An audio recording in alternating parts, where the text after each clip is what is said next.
just wanted a job. Like, so many times when people are like, oh, Will, you started SEER and it became all this, you got all these offices and whatnot. And I'm kind of like, I didn't want all this. I just wanted a job to pay me $48K a year to do what I loved to do. So, GSI, for instance, I went to at least 4 times. They wouldn't even interview me. Yet I had done the SEO for Barnes & Noble from 99 to 2001, and they were the 3rd largest e-commerce site on the internet, the whole internet at the time. Not now, at the time, right? Couldn't even get an interview. I bet on? I placed a bet that I cared more than other people. Like, that was the bet that I made.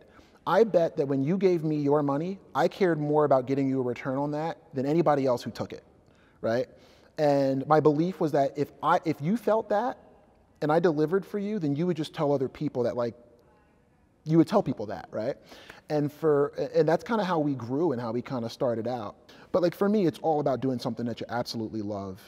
And don't let it go as your company grows, because your advisors are going to tell you should spend more time on the business instead of in the business or whatever, right? Like, you should spend your time looking at spreadsheets to help you figure out where your next growth potential is going to be.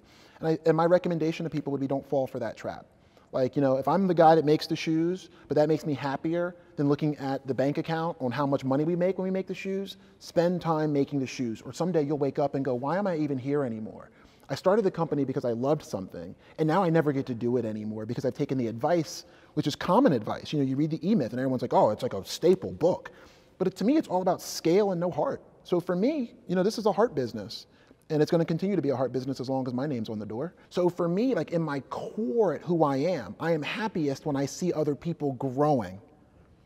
And if we stunt the growth of this company, as much as that puts burdens on me, I'll take those burdens, because the upside of watching people can stay at SEER and watch them grow and watch them discover things that I saw in an interview 4 years ago, and I was like, I knew they had that in them. Yeah.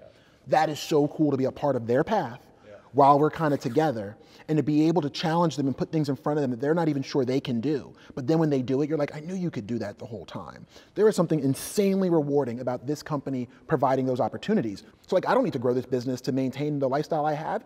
So it's no longer about me kind of making money, right? That's all covered. It's more like, how can we create wealth for others that are in the company, that are helping this thing to grow? And how can we create opportunity for others? The only thing that I think that you really need, at least in a service business like mine, I think if you outcare your competition, you will kill them. You will kill them. If you care more about your customers' outcome, if you care more about your team's outcome, at least in a service business like this, we can destroy our competitors, right? We can completely destroy them, because when they wake up in the morning, they look at their bank account first. I look at our reports to see if we're delivering on our promises to our clients first, because I know the bank account's going to take care of itself if we manage that, right? So for me, man, I'm just going to try my ass off to outcare all of my competitors. And I want my team, my leadership team, to care more about our people and our clients. And I think we can keep growing 30, 40% while other people are slugging to do that with sales teams and marketing and trade show booths. Because if we take care of our clients, they become our sales force. It's the simplest thing in the world. Like, they're gonna tell other people about us if we give them a feeling that, like, we don't just look at them as another way to hit the budget for the month, right? But that we deeply care. So to me, if you outcare people, like, think about it, Zappos, completely commoditized business. Your shoes, my shoes, like, I don't really care where they come from as long as they show up and fit. But because they cared more, they're Zappos. Because when you wanted to return your shoes, they didn't make it hard for you.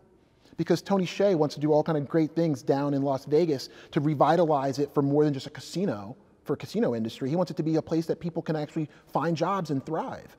So if I got to pay $2 more for these shoes because I know what the extra $2 is going to do, I know that company's going to do good things with the extra $2, right? So to me, it's just a matter of consistently outcarrying your competition, and you'd be amazed at how far that can take you.